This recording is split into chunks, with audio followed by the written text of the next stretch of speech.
Chapter 10. The Prince and the Remora. If he had been too warm before, the prince was too cold now. The hill of the Remora was one solid mass of frozen steel, and the cold rushed out of it like a breath of some icy beast, which indeed it was. All around were things like marble statues of men in armor. They were all the dead bodies of the knights, horses and all, who had gone out to the hold to fight the Remora, and who had been frosted up by him. The prince felt his blood stand still, and he grew faint, but he took heart, for there was no time to waste. Yet he could nowhere see the Remora. "Hi!" shouted the prince. Then, from a narrow chink at the bottom of the smooth black hill, a chink no deeper than that under a door, but a mile wide, stole out a hideous head. It was as flat as a head of a skatefish. It was deathly pale, but two chill blue eyes, dead-colored like stones, looked out of it. Then there came a whisper, like the breath of a bitter east wind on a wintry day. "What are you, and how come I aid you?" "Here I am," said the prince from the top of the hill.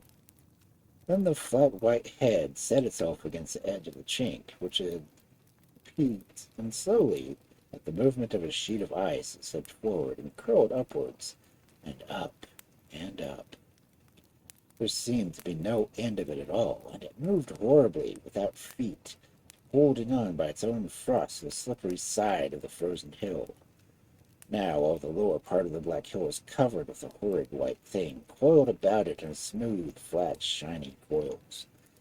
And still the head was higher than the rest, and still the icy cold came nearer and nearer, like death. The prince almost fainted. Everything seemed to swim, and in one moment more he would have fallen stiff on the mountain top, and the white head would have crawled under it, and the cold coils would have slipped him over and turned him into stone. And still the thing slipped up from the chink under the mountain. But the prince made a great effort. He moved in, and in 2 steps he was far away, down in the valley, where it was not so very cold. "Hi!" he shouted, as soon as his tongue could move within his shattered teeth. There came a clear, hissing answer, like frozen words dropping around him. "Wait till I come down. What do you want?" And the white folds began to slide like melting ice from the black hill. Prince Prigio felt the air getting warmer behind him, colder in front of him. He looked around, and there were trees beginning to blacken from the heat, and the grass looking like a sea of fire along the plains, for the Firedrake was coming. The prince took time to shout, "The Firedrake is coming to pay you a visit!" And then he soared to the top of a neighboring hill, and looked on at what followed.